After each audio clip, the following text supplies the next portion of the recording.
Hello दोस्तों, आप सभी का अपने विद्या एजुकेशन में स्वागत है। जैसा कि हम आपका क्लास 10 का आंसर पेपर सॉल्व करा रहे हैं। कोड 822 MY 2020 का आया हुआ क्वेश्चन। 5 क्वेश्चन तक बता दिए थे, छठवें क्वेश्चन से बताना था। आज आपका छठा क्वेश्चन क्या है? छठवें का क, एक नाव की स्थिर जल में चाल 8 किमी प्रति हावस है। 8 किमी प्रति घंटा की चाल से वह चल रहा है जल में। यदि धारा की दिशा में 22 किमी और धारा की विपरीत दिशा में 15 किमी 5 घंटे में जा सकती है, तो धारा की चाल ज्ञात करना है। धारा की हमें चाल ज्ञात करना है। आपको चाल और नाव के बारे में आप लोग अभ्यास में पढ़े होंगे। हम यहाँ पर सीधे पूरे अच्छे तरह से बताने की कोशिश करेंगे, लेकिन आप लोग अभ्यास किए होंगे ना, उसमें से ज्यादा प्रैक्टिस किए होंगे। ठीक है, तो दिया एक नाव की स्थिर जल में 8 किमी प्रति घंटा, 8 किमी प्रति घंटा। तो माना, तो हमें ज्ञात क्या करना है? हमें ज्ञात करना है धारा की चाल। माना धारा की चाल। आपकी स्क्रीन पर क्वेश्चन दिख रहा होगा। माना धारा की चाल यक्स मान लेते हैं। धारा की चाल यक्स और स्थिर जल में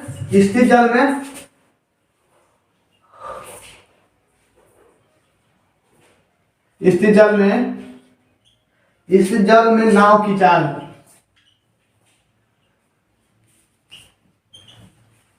ये दिया है आपका कितना? 8 किमी प्रति हावस। यदि धारा की दिशा में 22 किमी, तो धारा की दिशा में नाव की चाल। धारा की दिशा में नाव की चाल। धारा की दिशा में नाव की चाल कितना हो जाएगा? धारा की दिशा में नाव की चाल कितना है? यक्स है। और स्थिर जल में नाव की चाल कितना है? 8 है। तो धारा की चाल यानी कि धारा की दिशा में नाव की चाल। यदि हम नाव बनाते हैं, नाव यहां बना लो, नाव इस तरह बन रहा है, ना, माने तो ये सब पानी है, तो पानी इधर जा रहा है, पानी की दिशा इधर है, पानी जो है ना इधर अपनी लहर से इधर नाव को तो भेज रहा है। तो क्या हो जाएगा? तो धारा की दिशा में नाव की चाल यानी कि स्थिर है, यानी कि 8 किमी प्रति हावस के रफ्तार से यह चल रही है स्थिर जल में। जब हवा नहीं बह रहा है तब। यदि धारा की चाल यानी कि धारा की चाल यक्स जब गुना हो जाता है, बढ़ जाता है, तो क्या हो जाएगा? यानी कि जब बढ़ेगा तो क्या हो जाएगा? 8 प्लस यक्स होगा कि नहीं होगा? धारा की जो चाल है वो भी बढ़ेगा और स्थिर जल की जो चाल है वो भी बढ़ेगा ना। तो कितना हो जाएगा? 8 प्लस यक्स। और विपरीत, धारा की विपरीत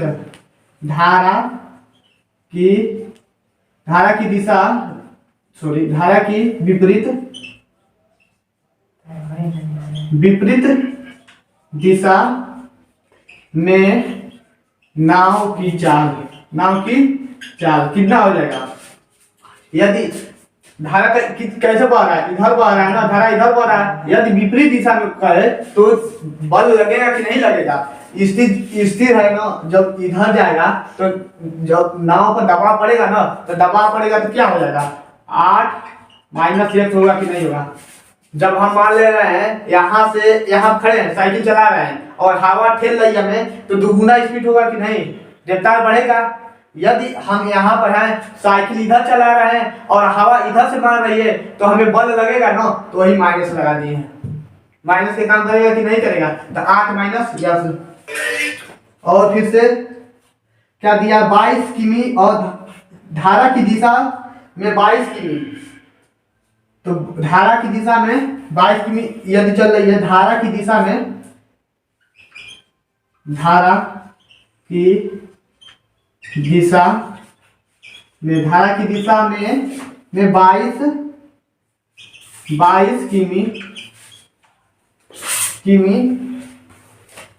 किमी प्लस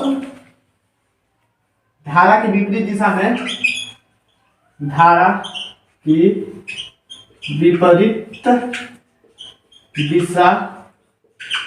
दिशा में 15 किमी जो है वो 5 घंटे के बराबर है, 5 घंटे के बराबर है। तो क्या दिया है, किमी दिया ना, आपका क्या दिया है, दूरी दिया है कि नहीं दिया है, ये दूरी है। तो आप चाल बराबर क्या होता है, तो किमी दिया है ना, हमें क्या पूछ रहा है, हमें पूछ रहा है चाल ज्ञात कीजिए, धारा की चाल ज्ञात कीजिए। तो चाल बराबर क्या होता है, चाल बराबर क्या होता है, दूरी बटा समय। ये होता है कि नहीं होता है, होता है ना, होता है कि नहीं होता है। तो धारा की दिशा में 22 किमी जाने में लगा समय, धारा की दिशा में 22 किमी जाने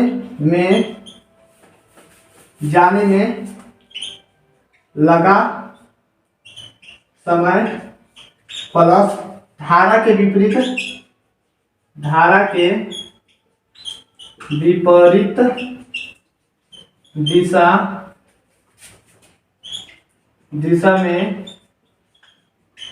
दिशा में जाने में, धारा की विपरीत दिशा में कितना लग रहा है, धारा की विपरीत दिशा में 15 किमी लग रहा है। धारा की विपरीत दिशा में 15 किमी बराबर किसके है, 5 हवा के ना, 5 घंटे के। धारा की दिशा में 22 किमी जाने में लगा समय, धारा के विपरीत दिशा में 15 किमी जाने में लगा समय, 15 किमी जाने में लगा समय बराबर कितना है, 5 घंटे के ना, सॉरी इतना हो गया। और उसके बाद से क्या दिया है, हमें समय दे दिया ना, इतना 22 किमी जाने में लगा समय और 15 किमी जाने में लगा समय, यह विपरीत है, यह क्या है, धारा की दिशा में है। तो समय बराबर क्या हो जाएगा, समय बराबर दूरी बट्टा चाल, होगा कि नहीं होगा। हमको किस में दिया है, समय में दिया है ना, 5 घंटे के बराबर है, तो इसको भी समय में लेंगे कि नहीं लेंगे। यदि ये 5 घंटे में है तो इसको भी समय में लिया है, तो समय बराबर दूरी बटा चाल। तो दूरी कितना दिया आपका, 22 दिया है, तो दूरी आपका कितना हो गया 22। और चाल कितना है, यानी कि धारा की दिशा में कितना है, धारा की दिशा में नाव की चाल कितना है, 8 प्लस यक्स है कि नहीं है। धारा की दिशा में नाव की चाल 8 प्लस यक्स और प्लस धारा की विपरीत दिशा में 15 किमी है, धारा की विपरीत दिशा में 15 किमी है। और इसका और चाल कितना है, 8 माइनस यक्स बराबर किसके है, 5 घंटे के। यह सभी समय चेंज हो गया कि नहीं हो गया, समय बराबर ये भी हो गया, समय बराबर ये भी हो गया, समय ये दिया है 5 घंटा, हो गया कि नहीं हो गया। अब इसका लॉसन ले लो, लॉसन कितना हो जाएगा, 22 8 minus x plus 15 8 plus x. आपको जोड़ घटाना गुणा भाग आना चाहिए, ये नहीं आएगा ना तो कोई भी टीचर नहीं समझा पाएगा आपको लॉसन जोड़ घटाना गुणा भाग तो आना ही चाहिए। इतना हो गया। और 22 अट्ठे कितना होगा, 8 दूनी 16 16 6 हासिल 1 8 दूनी 16 17 माइनस 22 यक्स प्लस 8 बचे 40 और 8 कम 8 8 कम 8 4 12 15 अट्ठे 120 और प्लस 15 यक्स बट्टे 21 सूत्र पर है। ये एक क्वेश्चन में प्लस बी, दूसरे क्वेश्चन में ए माइनस बी, तो इसके 8 का वर्ग कितना होगा 64 हो जाएगा, माइनस यक्स का वर्ग बराबर 5 जो जोड़ घटाना कर लो, इसमें जो जोड़ने वाला है उसे जोड़ लो, जोड़ कर बताओ कितना होगा 22 और ये क्या है 15 है, तो 22 में से 15 जाएगा तो कितना होगा, 22 में से 15 जाएगा तो आपका 7 यक्स।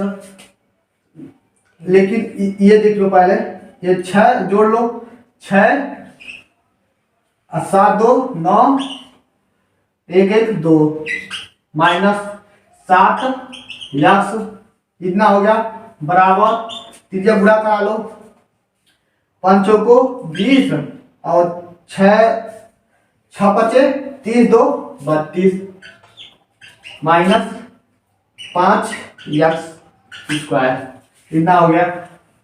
हमें यक्स स्क्वायर को कभी भी प्लस में लेना चाहिए, तो हम इसको इधर कर ले रहे हैं, तो 5 x square minus 320 minus 7 x plus 296 बराबर 0। जो इधर इधर ही है और इधर वाले सब इधर ला दिए हैं, तो 5 यक्स स्क्वायर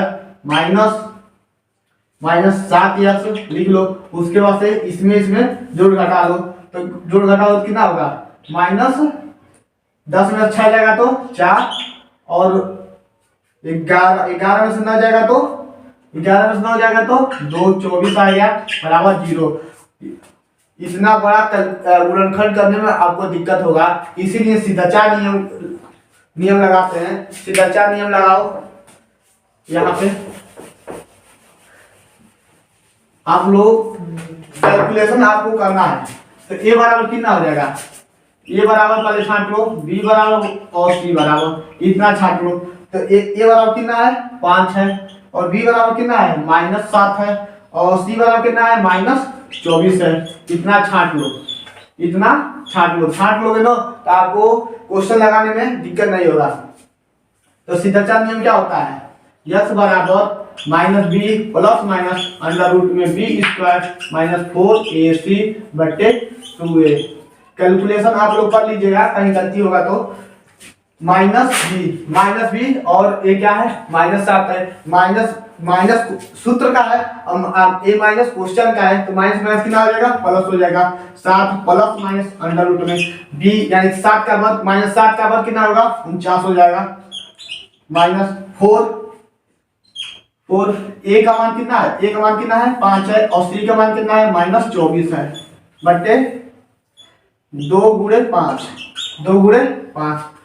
यहाँ पे देख लो, यहाँ पे देख लो। तो यक्स बराबर क्या हो जाएगा 7 है, 7 लिख लो प्लस माइनस कितना हो जाएगा 49। ए माइनस क्या हो जाएगा आपका प्लस हो जाएगा, प्लस हो गया। अब गुणा करा लो, 5 को 20 हो गया ना, 5 को 20 और 20 में 24 से गुणा करेंगे तो 24 गुना कितना होता है 24 गुना 48, 24 गुना 48 हो जाएगा ना, 48 लिख लो, 48 लिख लो। अब 20 हुआ तो ना एक जीरो अभी बचा है ना इसका, तो यहाँ पे जीरो लगा लो बट्टे 5 गुना 10। तो यक्स बराबर 7 प्लस माइनस इसको जोड़ लो, इसको जोड़ोगे तो कितना होगा 9 और 4 12 2 हासिल 1 529 बट्टे 10। 529 का कितना होगा आपका, आप लोग गुणनखंड कर लीजिएगा। 529 का आपका 23 का होगा। तो यक्स बराबर 7 प्लस माइनस 23 बट्टे 10। प्लस चिन्ह लेने पे प्लस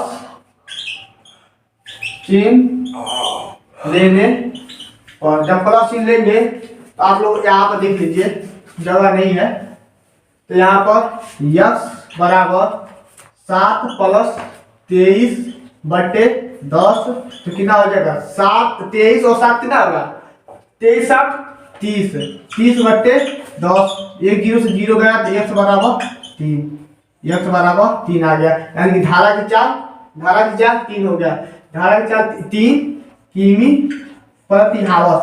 यदि माइनस चिन्ह लेते हैं तब, ये तो हमारा आंसर सही है, लेकिन माइनस चिन्ह जब लेंगे तब माइनस चिन्ह लेने और जब माइनस चिन्ह लेंगे तो यक्स बराबर 7 माइनस 23 बटे 10।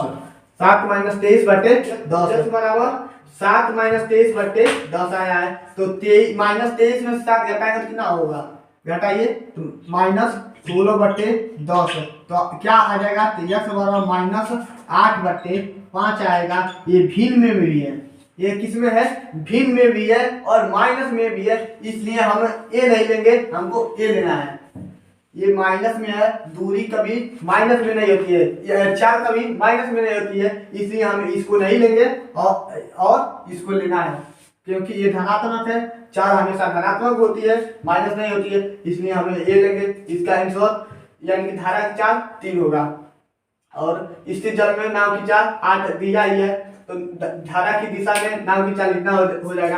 आप लोग नाव के बारे में अच्छे से पढ़ लीजिएगा, पक्का है 4 नंबर का क्वेश्चन हमेशा आता है, ये क्वेश्चन जरूर आता है नाव के बारे में, आप लोग अच्छे से पढ़ लीजिएगा। ठीक है, इसका स्क्रीनशॉट ले लीजिए, जहां नहीं समझ आएगा 2 बार वीडियो देख लीजिएगा। और हाँ, इसे लाइक और शेयर नहीं कर रहे हैं, आज का वीडियो बहुत खराब गया है।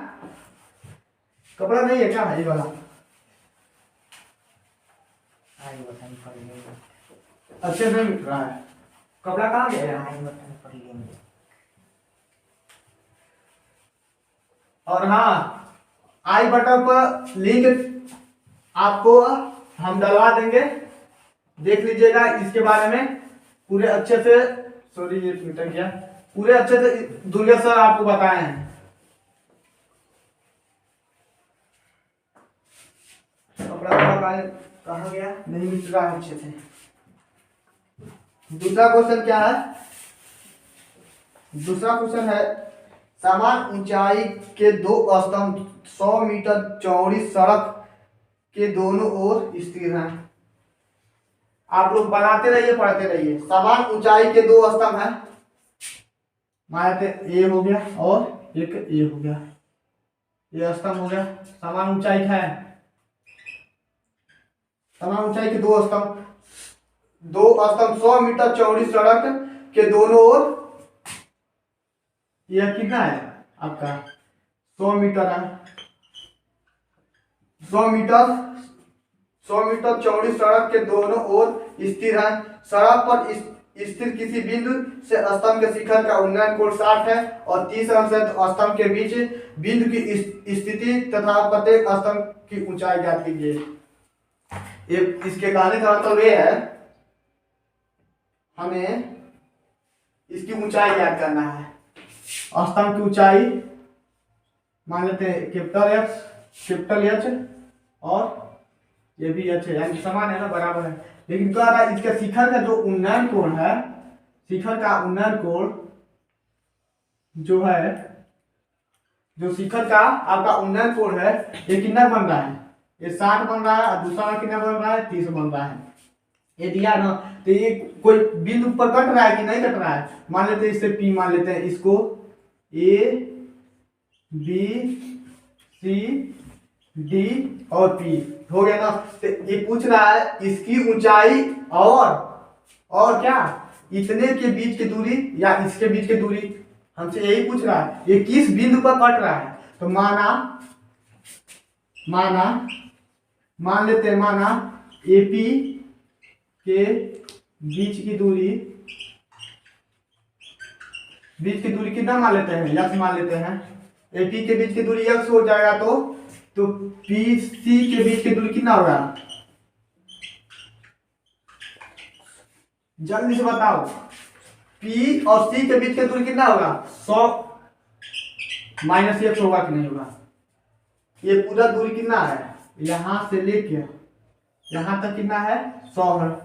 आपका 100 दिया ना, यदि यहां से लेके यहां तक 100 दिया है और इतना यक्स है, तो इतना कितना होगा? 100 में से घटाएंगे यक्स, वही ना दूरिया बचेगा, आपका वही दूरी बचेगा ना। तो 100 माइनस यक्स आपका हो गया। इससे नहीं समझ आ रहा है तो यहाँ पे ये मान लेते हैं 10 मीटर है ना, मान लो यहां से लेके यहां तक कितना है? 10 मीटर है, 10 मीटर है। और यहां से लेकर यहां तक कितना है? यहां से यहां तक कितना है? 2 मीटर है। तो इतना दूरी कितना होगा? देखो एकदम ध्यान से देखना, यहां से लेकर यहां तक, यानी कि बिंदु A से B तक कितना है? 10 मीटर है। कितना है? 10 मीटर है। और बिंदु यहाँ पर मान लेते हैं P, और बिंदु A से P के बीच की दूरी कितना है? 2 मीटर है। A से P के बीच की दूरी 2 मीटर है, तो 2 मीटर ये है और 10 मीटर A है, तो इतने का बीच की दूरी कितना हो जाएगा? 10 में से 2 घटाएंगे, वही ना बचेगा 8। वही काम की है। यहाँ से यहाँ तक बीच की दूरी 100 है और यहाँ से यहाँ के बीच की दूरी यस है, तो इतना दूरी के लिए 100 माइनस यस कर किया है ना दूरी मीटर में, मीटर। अब त्रिभुज लेके चलते हैं। त्रिभुज ए बी पी में हम बोले थे हमेशा 10 लेके चलने के लिए, क्योंकि हमें यक्ष दिया है और ए पता है, तो हम 10 में लेके चलेंगे क्योंकि लंब और आधार हमको पता है। तो 10 कौन सा 60 है ना, तो 60 अंश 10 60 अंश लंब बटा लंब कितना यक्ष है, लंब कितना यक्ष है, इस तरह समझ आ रहा है। तो 10 थीटा बटे 10 थीटा बराबर 10 थीटा बराबर लंब, लंब कितना है ए बी है और आधार कितना है त्रिभुज ए बी पी में आधार कितना है, आधार कितना है ए पी है कि नहीं है। इस तरह देख लो ए बी के बीच ए बी के दूरी कितना है यक्ष है माने है और ए पी के बीच की दूरी यक्ष ए माने है। तो ए 10 थीटा जब कितना 60 अंश, तो 10 60 अंश बराबर यक्ष अपान यक्ष 10 60 अंश का मान कहानी में 3 यक्ष अपान यक्ष। तो या यक्ष बराबर कितना हो जाएगा 3 यक्ष, सॉरी यक्ष बराबर यक्ष कहानी में 3, ये हो जाएगा। सही नहीं है। और पुनः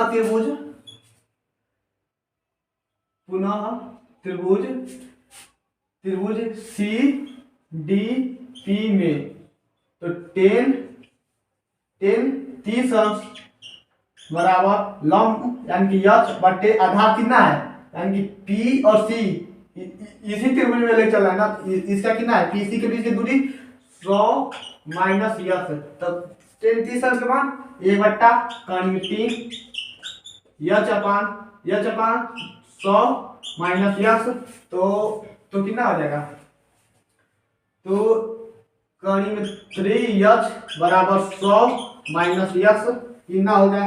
अब हम यक्ष का मान समीकरण 1 से रखते हैं, समीकरण से 1 मान लो यक्ष का मान समीकरण 1 से तो यक्ष का मान कहानी 3 और यक्ष का मान कितना है यक्ष कहानी में 3 दिया है 100 माइनस यक्ष, तो यहां समझाए इसे हटाते हैं कितना आ जाएगा। तो कहानी में 3 यदि कहानी में 3 दो बार है तो उसे एक बार लिख देते हैं यानी कि 3 यक्ष बराबर 100 माइनस यक्ष है इधर आएगा तो प्लस यक्ष यानी 4 यक्ष बराबर 100, तो यक्ष बराबर 25 मीटर, यानी कि यहां से यानी कि एपी अतः या पहले यक्ष का भी मान निकालो, यक्ष का मान यानी कि यक्ष का मान समीकरण 1 में रखने पर तो यक्ष का मान समीकरण 1 में रखेंगे तो यक्ष का मान रखेंगे तो यक्ष और यक्ष का मान 25 और कहानी में 3, यानी कि यक्ष बराबर कितना होगा 25 कहानी में 3, यही आपका हो गया मीटर में।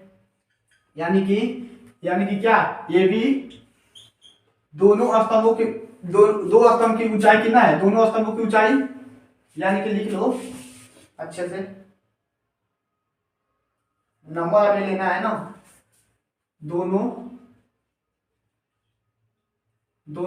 क्या दिया स्तंभ दिया, क्या दिया है दोनों स्तंभ दिया है, दोनों स्तंभ की ऊंचाई यक्ष बराबर 25 कहानी में 3 मीटर और सड़क पर स्थित किसी बिंदु की क्या दिया है, हाँ स्तंभ के बीच की दूरी के बिंदु यानी कि ए बी के बीच की दूरी कितना हो जाएगा, दूरी कितना हो जाएगा, दूरी किसमें मीटर में ना, तो दूरी कितना दिया है, यक्स का मान कितना 25 निकाले हैं मीटर। यही आपका आंसर हो गया। आशा करते हैं आपको समझ आया होगा। नहीं समझ आया होगा तो एक बार जरूर और देख लेना, 2 बार देखोगे तो पक्का समझ आ जाएगा। ठीक है, अगला क्वेश्चन क्या है आपका, अगला क्वेश्चन क्या है, अगला क्वेश्चन दिया है 10 मिटाने वाला, 10 सेमी ऊंचाई और 6 सेमी आधार त्रिज्या के एक ठोस लंब है। पहले मिटाते हैं तब क्वेश्चन पढ़ते हैं। आपके स्क्रीन पर क्वेश्चन दिख रहा होगा, आप लोग पढ़ते रहिए और एक लाइन पढ़िए उससे लगाइए। जब थ्योरी वाला क्वेश्चन है ना, एक लाइन पढ़ो उसके बाद लगाओ, एक लाइन पढ़ो उसके बाद आगे बढ़ो, ऐसे करते हैं ताकि गलत ना हो। तो 10 सेमी ऊंचाई और 6 सेमी आधार त्रिज्या के एक ठोस लंब वृत्ति बेलन में से समान ऊंचाई और समान त्रिज्या वाला एक लंब वृत्ति शंकु काट लिया जाता है। शेष बचे ठोस का कुल पृष्ठीय क्षेत्रफल ज्ञात करना है। पृष्ठीय क्षेत्रफल ज्ञात करना है। तो बेलन बनाते हैं, पहले बेलन बनाते हैं। ये बेलन हो गया, ये क्या हो गया, बेलन। बेलन है कि नहीं है, बेलन है ना। इसका त्रिज्या कितना दिया है, यहां से यहां तक के बीच की दूरी त्रिज्या है। त्रिज्या आर बराबर कितना दिया, त्रिज्या आर बराबर कितना दिया 6 सेंटीमीटर, 6 सेमी। और ऊंचाई इसका कितना दिया है, ऊंचाई h बराबर 10 सेमी दिया है, सेमी हो गया। और बोला है बेलन में से ही शंकु को काट लिया जाता है। बेलन में से ही शंकु को काट लिया जाता है। तो शंकु कैसे रहता है, ऐसे और ऐसे, यही रहता है ना शंकु, ऐसे काट लिया जाता है। जबकि क्या, इसकी भी ऊंचाई 10 सेंटीमीटर है और त्रिज्या कितना है 10 सेंटीमीटर, समान दे दिया है। क्वेश्चन ध्यान पढ़ना, समान ऊंचाई और समान त्रिज्या वाले एक लंब वृत्तीय शंकु काट लिया जाता है। शेष बचे ठोस, यानी जो ये पूरा बेलन था ना, उसमें से एक जो शंकु काट लिए हैं, तो क्या बचा है, यही ना बचा है आपका, क्या बचा है, ये वाला भाग बचा है ना। जब शंकु कट जा रहा है तो क्या बच रहा है, इसमें बताओ, यही बात भाग बचा है ना। इसी का क्षेत्रफल हमें पूछ रहा है, क्या पूछ रहा है, इसी का क्षेत्रफल, इतना का क्षेत्रफल पूछ रहा है। हो गया। तो बेलन था, उससे शंकु बना है, और शंकु में से जो शेष बच रहा है, जो शेष भाग बच रहा है, उसी का क्षेत्रफल पूछ रहा है। तो हम क्या लेते हैं, तो हमें क्या पता है, आइए पहले बोल लेते हैं।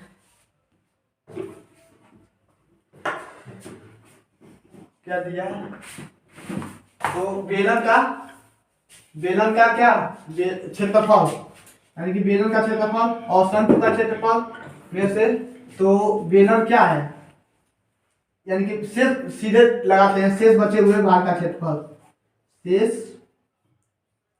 बचे भाग का क्षेत्रफल ये बराबर क्या हो जाएगा, शंकु का, यानी सॉरी बेलन का क्षेत्रफल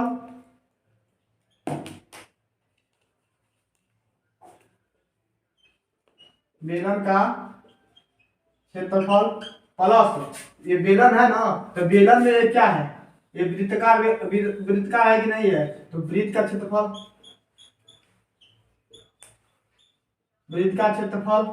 प्लस शंकु का क्षेत्रफल,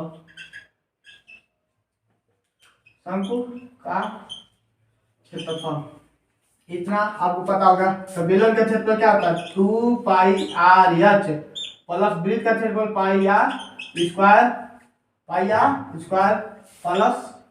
प्लस क्या, शंकु का क्षेत्रफल पाई आर एल, यही होता है, ये होता है। उसके बाद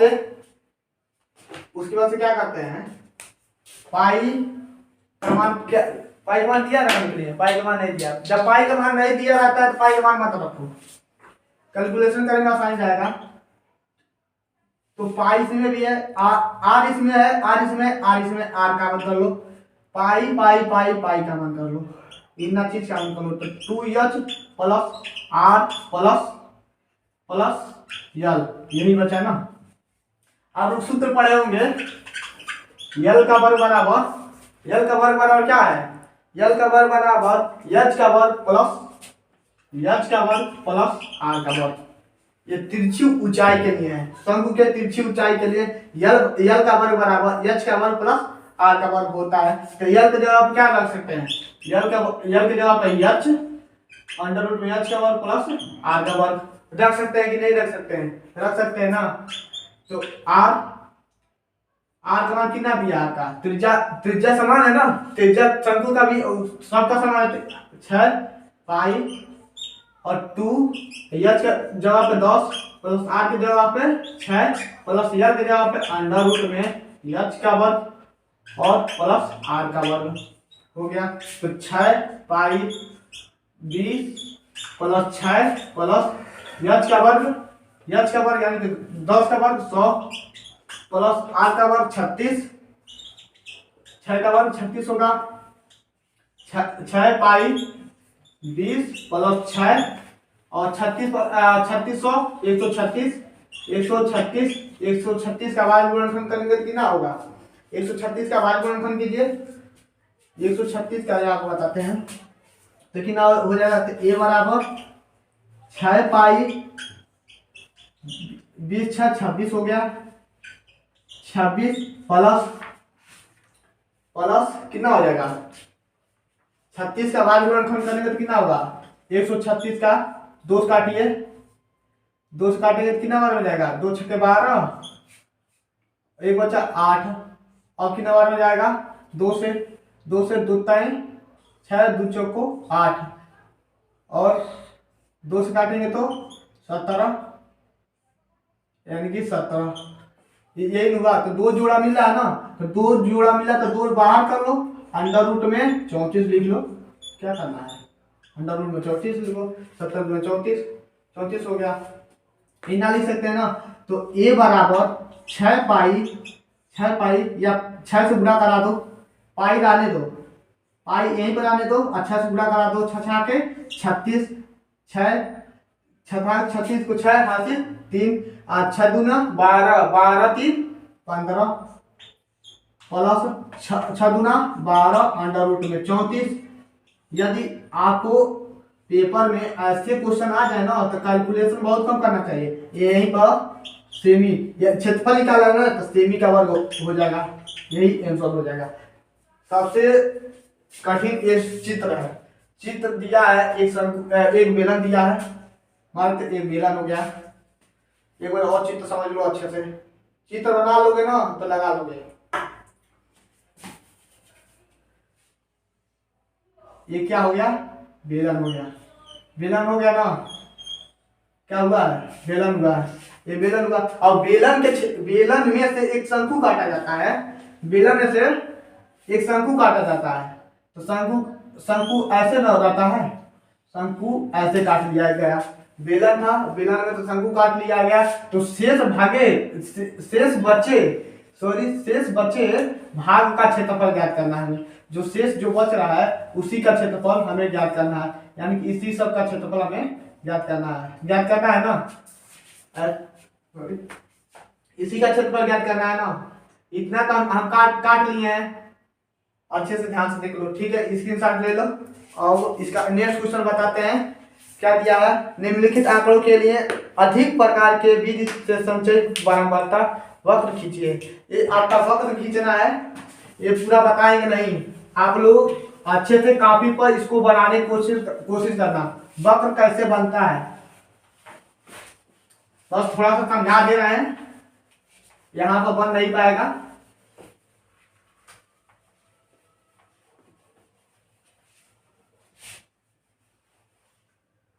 अधिक प्रकार और निम्न दो ही क्वेश्चन पूछता है, अधिक प्रकार के लिए और निम्न प्रकार के लिए। तो हमें क्या किया है, अधिक प्रकार के लिए संचयी बारंबारता का वक्र कीजिए। अधिक प्रकार के लिए तो मान दिया है और बारंबारता दिया है।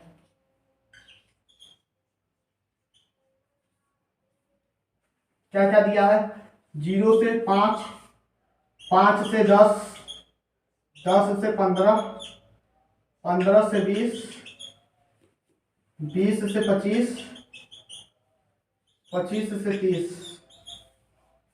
इतना दिया है आपका, दिया है ना। और उसके बाद से आप लोग बारंबारता कितना दिया है, 17, 20, 26,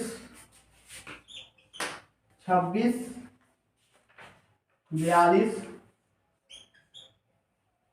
34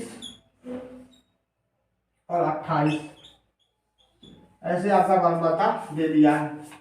यदि इस प्रकार का बारंबारता दिया हो तो आप लोग कैसे क्या, और बारंबारता हो गया। अब हम क्या करते हैं, संचयी बारंबारता निकाल लेते हैं, लेकिन संचयी बारंबारता हम इसमें नहीं निकालेंगे। हमें क्या दिया है, अधिक प्रकार के लिए दिया ना, तो अधिक प्रकार के लिए इसको देखो, अधिक प्रकार के लिए निम्न सीमा, लेकिन यदि कम प्रकार के लिए कहे तो उच्च सीमा।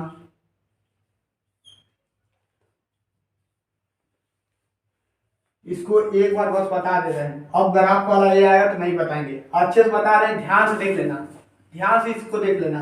ये कम के लिए होता है, ये अधिक के लिए होता है, ये क्या होता है, अधिक, उसके बाद से कम, यानी ये अधिक के लिए होता है, एक कम के लिए होता है। तो यानी निम्न सीमा किसके लिए है, अधिक के लिए, अधिक एक किसके लिए, कम, एक कम के लिए होता है, ये अधिक के लिए होता है। और बारंबारता आपको अधिक के लिए कहे तो इसका ग्राफ कैसे बनाएंगे, तो 0 और 17 को लेंगे, 0 और 17 को लेंगे, 5 और 20 को लेंगे, 10 और 26, 15 और 42, 20 और 34, 25 और 28 को लेंगे। क्यों लेंगे, इसमें अधिक के लिए कुछ भी नहीं निकाला जाता है, लेकिन कम के लिए कहे तो आपको संचयी बारंबारता निकालना पड़ेगा।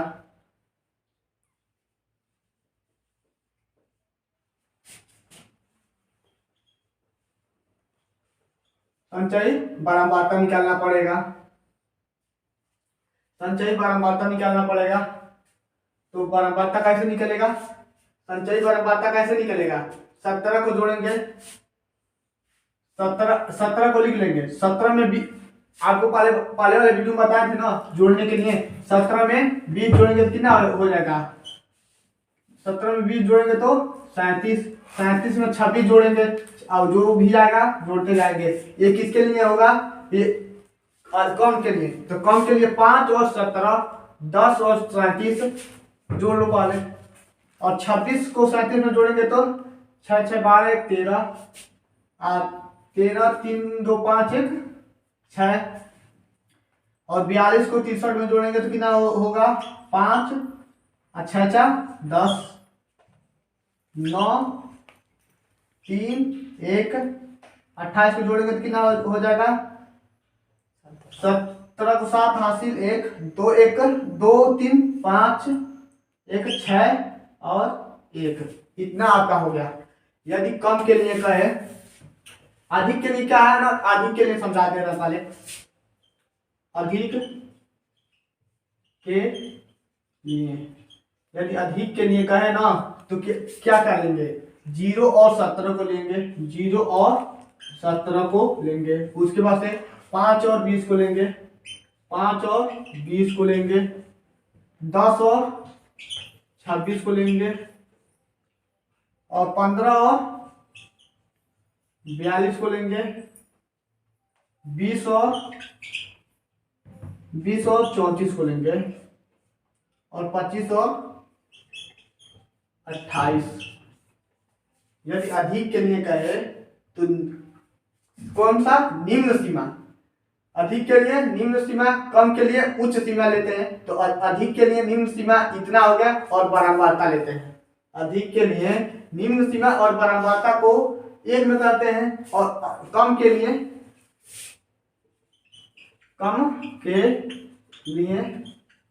क्वेश्चन नहीं बता रहे हैं, आपको कंसेप्ट बता रहे हैं कैसे किया जाता है। यही क्वेश्चन सेम इसी प्रकार का हर क्वेश्चन लगेगा, लेकिन तरीका समझ जाओ। समय लग रहा है लेकिन तरीका समझ जाओ। क्या कम के लिए है ना, कम के लिए उच्च सीमा, कम के लिए उच्च सीमा, तो कम के लिए उच्च सीमा यानी 5 और 17, 5 और 17 हो जाएगा। उसके बाद से 10 और 37 और 15 और 63, 20 और 105,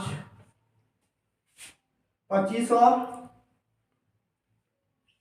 139, 30 और 167, इतना हो गया। कम के लिए बिंदु इतना मिलेगा, अधिक के लिए इतना बिंदु मिलेगा। ये आप लोग अच्छे से स्क्रीनशॉट ले लो। यदि मान आपको दिया है निम्न सीमा के लिए अधिक लगेगा, अधिक के लिए निम्न सीमा और कम के लिए उच्च सीमा का प्रयोग करते हैं। लेकिन अधिक के लिए कहे तो बारंबारता लेके करते हैं, लेकिन और कम के लिए कहे तो उसका संचयी बारंबारता निकालते हैं। संचयी बारंबारता कैसे निकालते हैं, 17 को लिख लेते हैं, 17 में 20 जोड़ देंगे, फिर जितना आएगा उतना में 26 जोड़ देंगे, जितना आएगा उसमें 40 जोड़ देंगे। इसी तरह से निकलता है। आप लोग अच्छे से स्क्रीनशॉट ले लीजिए, पहले बताएं, ले लिए? इसको एक बार एकदम अच्छे से समझ जाओ। अब हम ग्राफ बनाते हैं। ऐसे हो गया आपका ग्राफ। ये ग्राफ हो गया ना, इसमें संचयी बारंबारता होता है।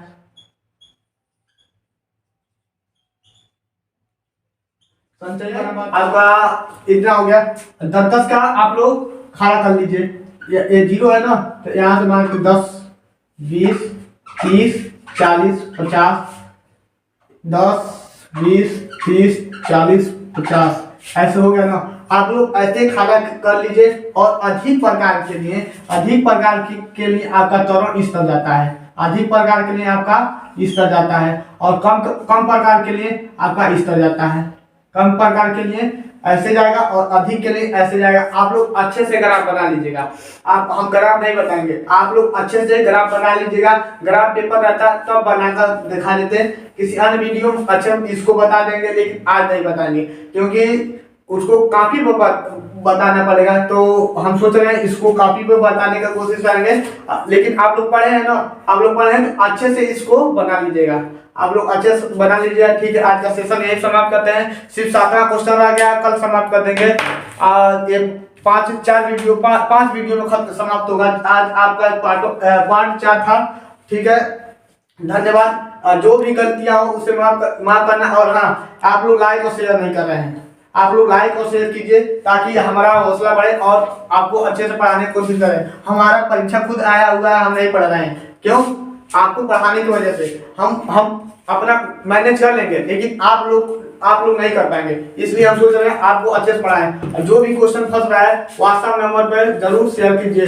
हमारे सतीश सर का जो व्हाट्सएप नंबर है उस पर भेज दीजिए, उस पर हम लगाकर आपको भेज देंगे। ठीक है, धन्यवाद, जय हिंद।